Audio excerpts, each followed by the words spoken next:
Like to try. It's just right around the. Try it? Yeah.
Is there any extra zappas floating around in there? You can pass them back.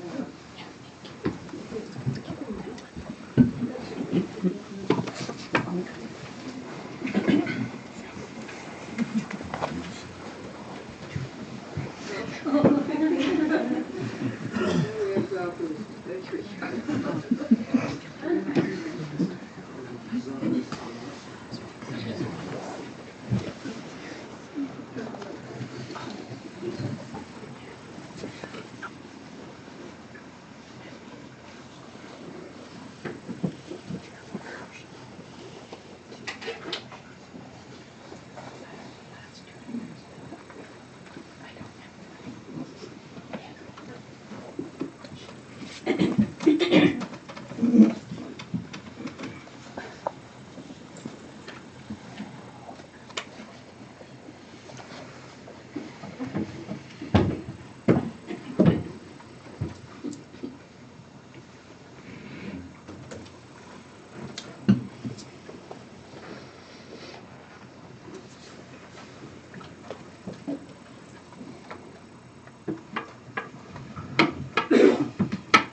Thank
So first of all, good morning to all of you and welcome to those of you who are here for the first time. And welcome also to those of you who are participating today through streaming, and thank you for our streamers.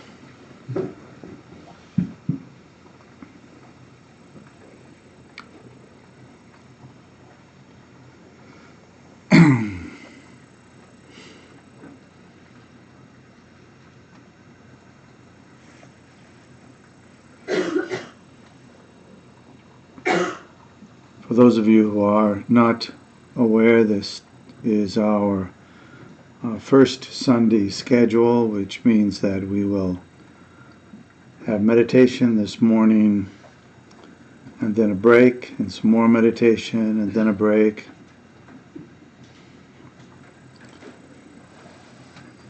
And lunch at noon. And then an afternoon session from 1:30 until around 4. If you can stay for the whole thing, that will be hopefully very beneficial. But even coming for a portion of one session is so much better than nothing.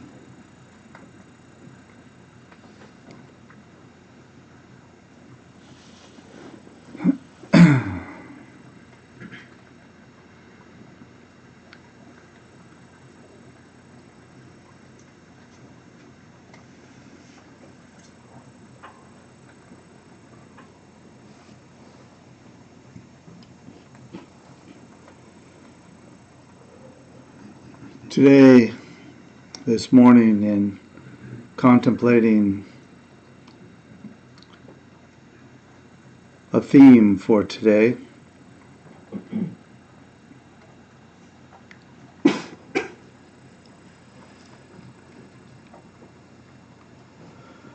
for many reasons, I thought we might focus today on the meaning of our practice, both in the first session here of calm abiding and also in the practice of Chenrezi.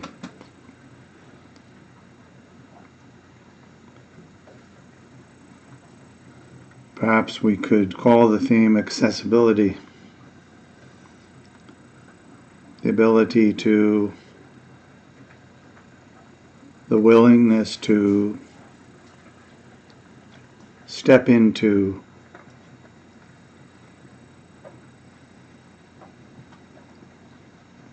the practice in such a way that we enlarge our sense of what we're doing,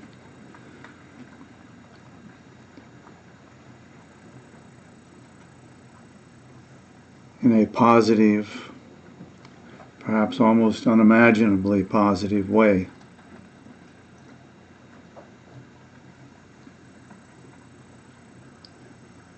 So much of our practice can be reduced to, can I say, boring formulas. Reciting things certain numbers of times, then reciting other things and forgetting why we're doing it and what the benefit is, both in the short term and the long term.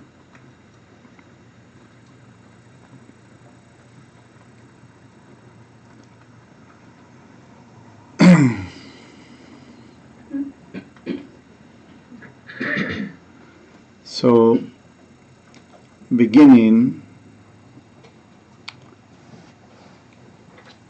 then with the refuge and bodhicitta prayer, a few comments. First, line by line, if we look at the prayer, maybe is helpful to do it together, but also helpful individually to sometimes just stop and take it slowly, like you were sipping on something really delicious.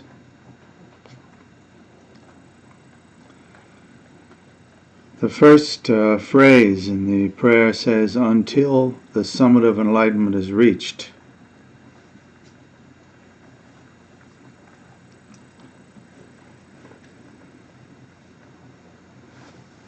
What do you think that means?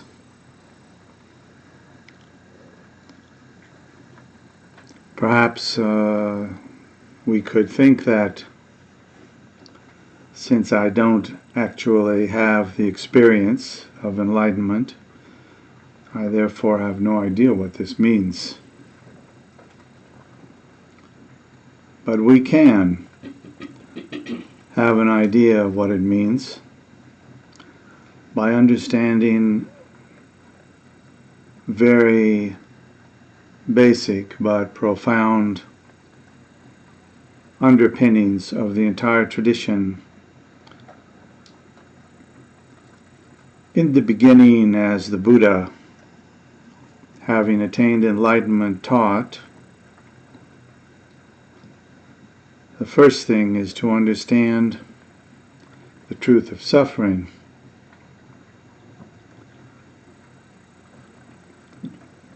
Its causes,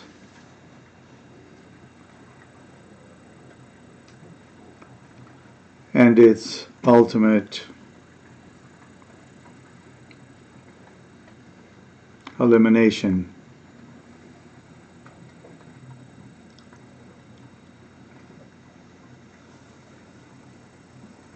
So each of us has a kind of suffering.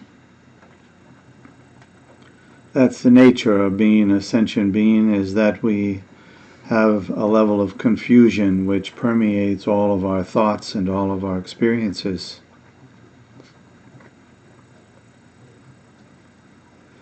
So we can start by having the sense, until the summit of enlightenment, which could be said in many different ways, such as, until I attain complete freedom from suffering and its causes.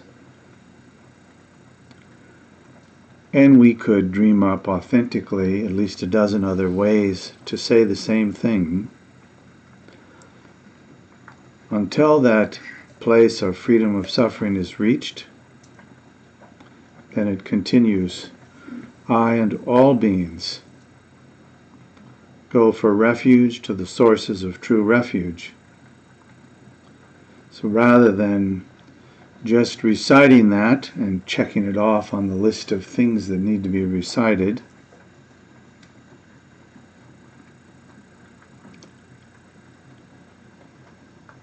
when we say, until the summit of enlightenment is reached, I and all beings,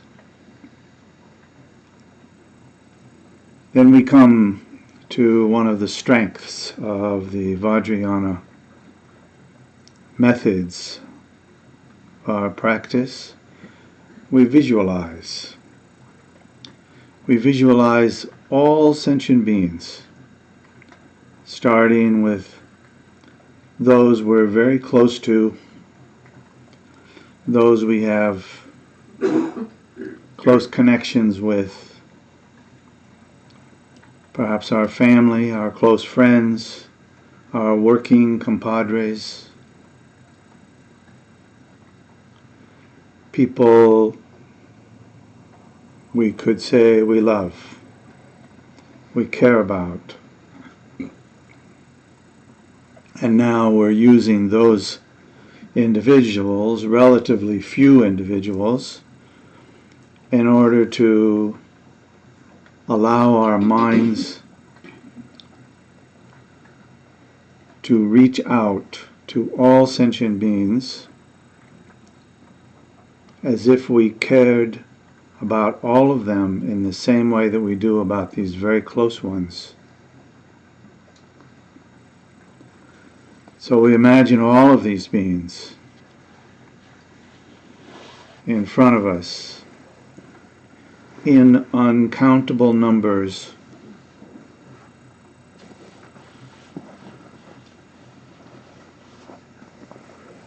stretching to the very limits of space.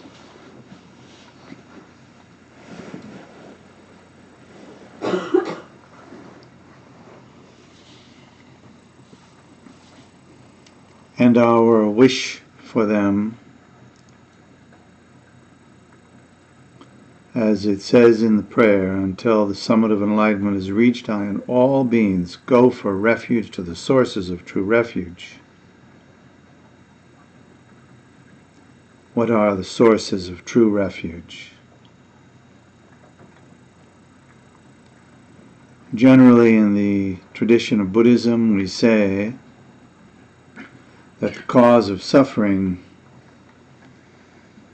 is not recognizing the nature of mind itself. Or we could say, not recognizing our own true nature. Or we could say, not recognizing the causes of suffering, we more or less continuously suffer.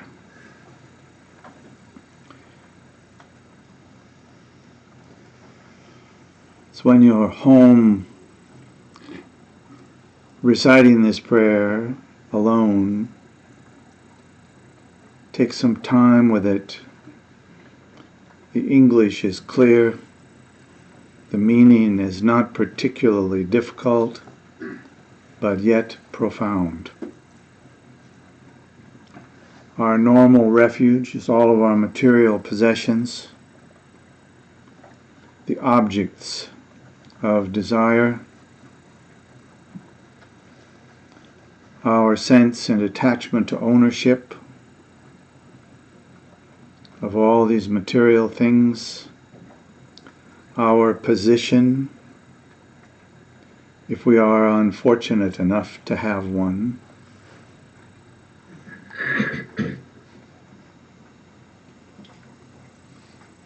If we look closely, we can see our discontent arises by virtue of mistaking the causes of suffering for the causes of happiness. We play the shell game with ourselves and forget what is what.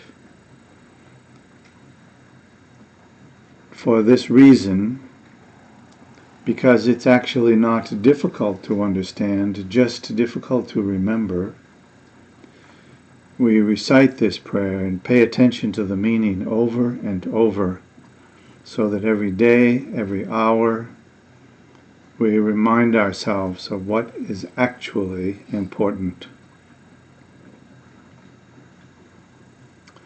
So the sources of true refuge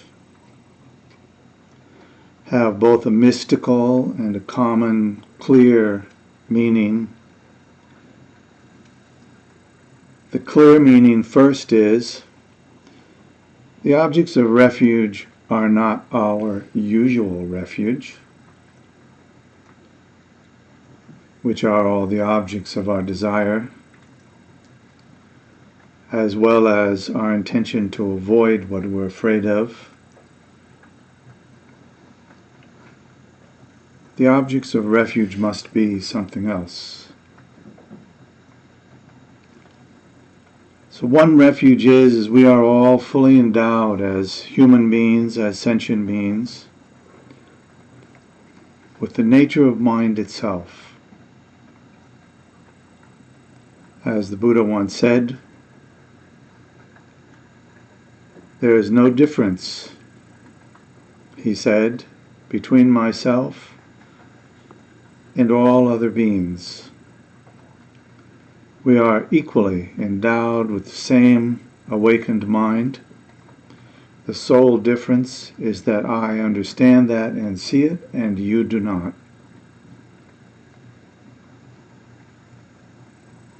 And so we take that awakened mind as an object of refuge, or the source of true refuge. We say refuge in the Buddha,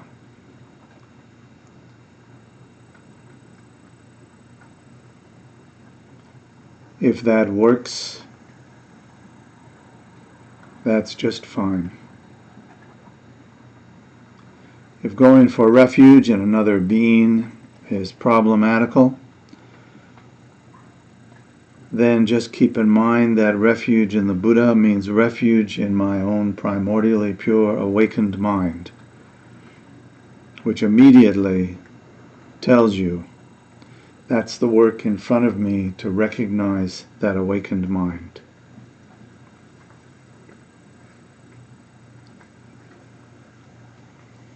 Then, having gone for refuge, we come down to the aspiration bodhicitta, which is really the heart of the matter. I will now practice the absorption of calm abiding, that is the meditation that we're about to do, in order to release all beings from their particular suffering, all these beings that we have visualized in front of ourselves. I will now practice the absorption of calm abiding in order to release all beings from their particular suffering. So here we establish our intention. We practice not in order to only accomplish our own benefit, but to accomplish the benefit of all sentient beings.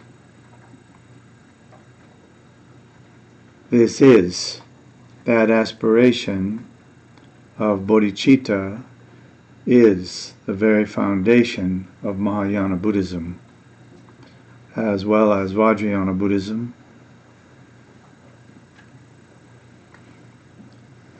As long as we hold the benefit of ourselves as primary,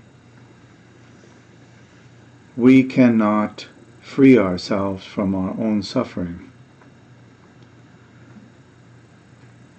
Though it appears paradoxical that accomplishing the benefit of others is the benefit of ourselves, if we engage in the aspiration to benefit others consistently, we naturally make the discovery that the benefit of others and my own benefit are inseparable. That insight, some would say, is the beginning of the path.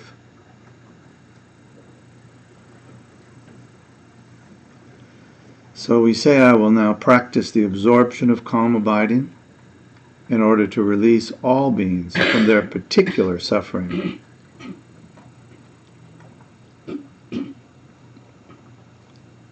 And establish them in lasting peace and happiness. So we begin our session this morning reciting the Refuge in Bodhicitta prayer together 3 times, and just let your mind rest on the meaning as it arises as you recite this together 3 times. The summit of enlightenment is reached, I and all beings go for refuge to the sources of true refuge. I will now practice the absorption of calm abiding in order to release all beings from their particular suffering and establish them in lasting peace and happiness. Until the summit of enlightenment is reached, I and all beings go for refuge to the sources of true refuge.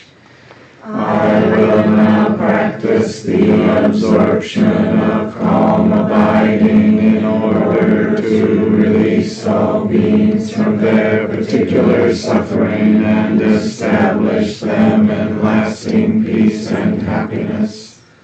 Until the summit of enlightenment is reached, I and all beings go for refuge to the sources of true refuge. I will now practice the absorption of calm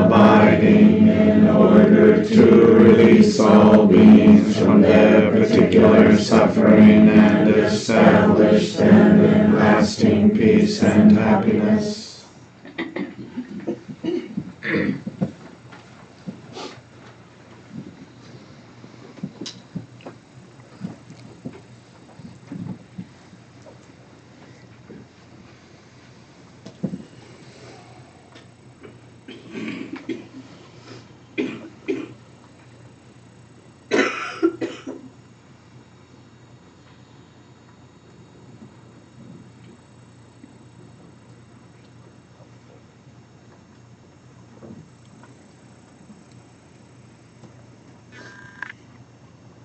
As human beings, we spend a lot of time thinking.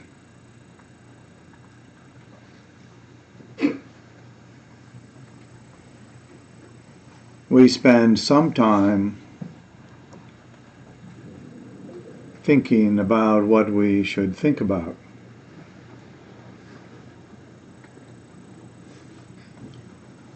And we spend almost no time looking at the thinking itself.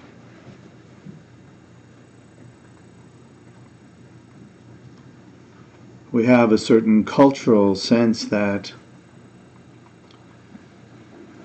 we know our minds.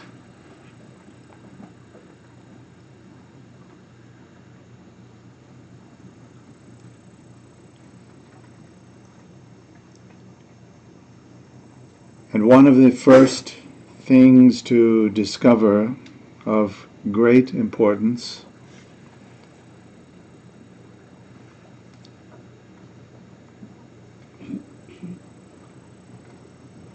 is what our current actual relationship with our minds is,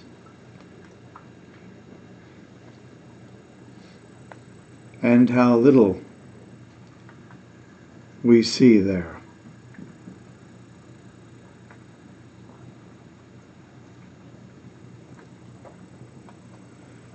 So in our practice of calm abiding,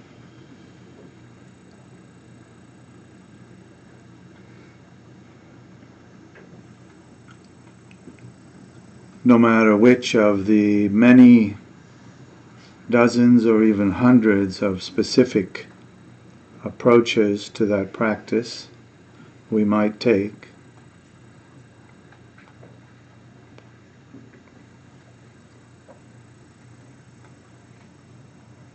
we can generally, authentically, hold the view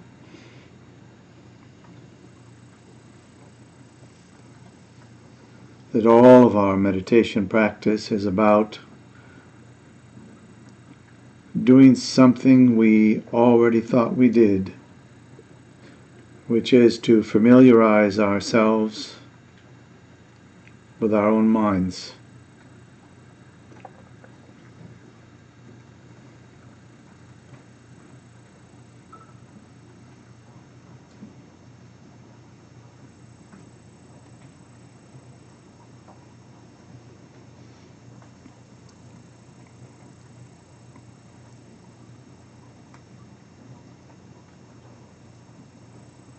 Calm abiding is a practice of allowing the mind to rest free of excessive thought, ideally free of all distraction, but let's say free of excessive distraction at least.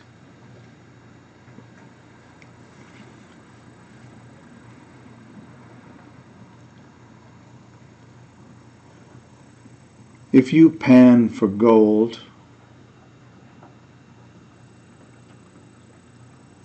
mostly what you have in the pan is sand. And as you work the pan in the water, the sand gradually dissipates and you are left with a few grains of gold.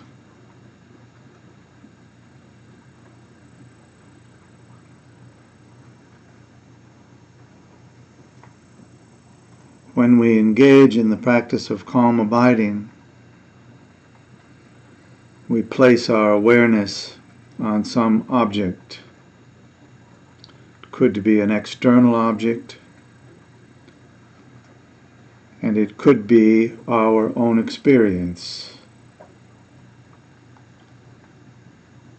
It could be any of hundreds of things.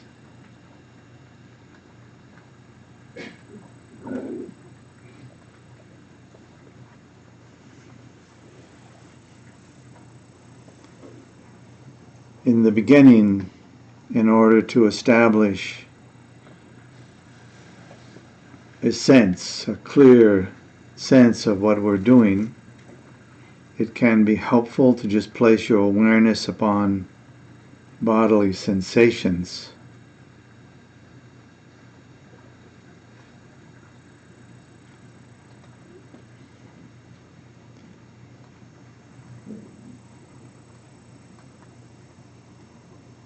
Like the feeling of your clothing against your skin,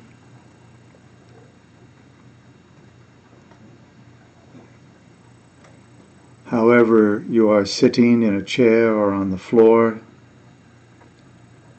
there are physical sensations associated with it.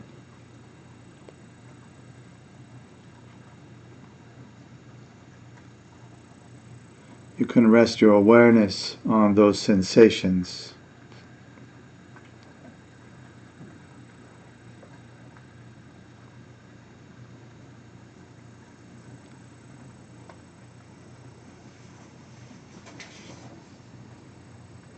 Now, just resting your awareness on those sensations is actually more than enough.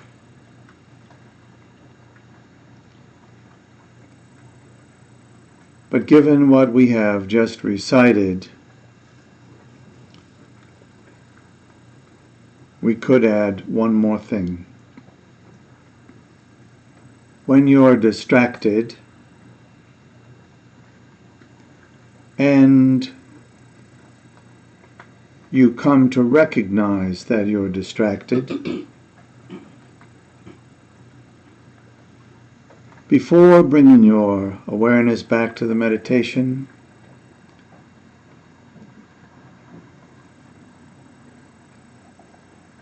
you might just remind yourself that the reason you're doing this is in order to benefit all sentient beings.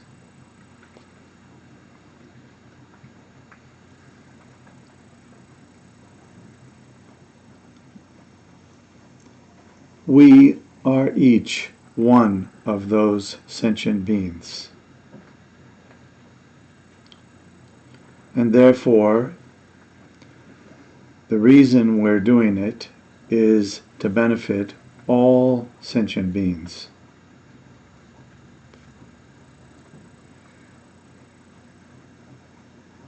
Such that we can imagine that the distinction between ourselves and others will gradually dissolve.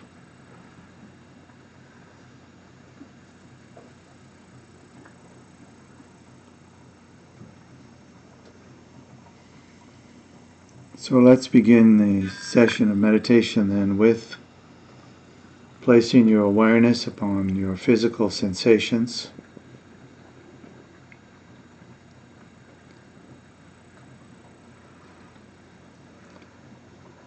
Easiest is often to pay attention to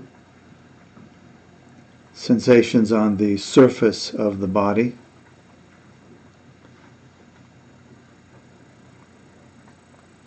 But it could be sensations in your head, sensations in your stomach,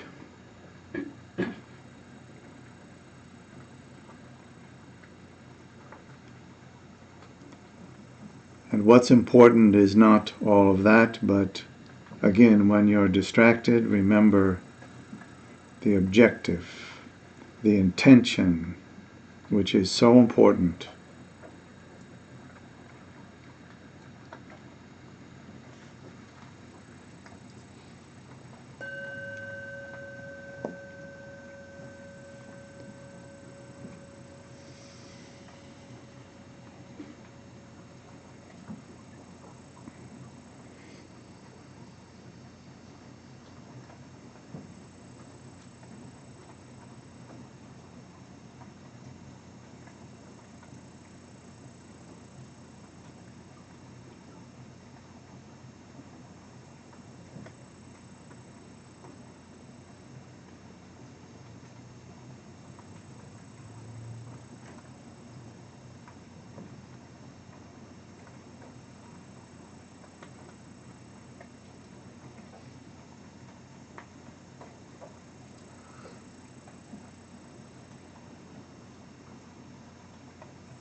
Oh, by This this virtue may I quickly realize Mahamudra and establish all beings without exception in this state.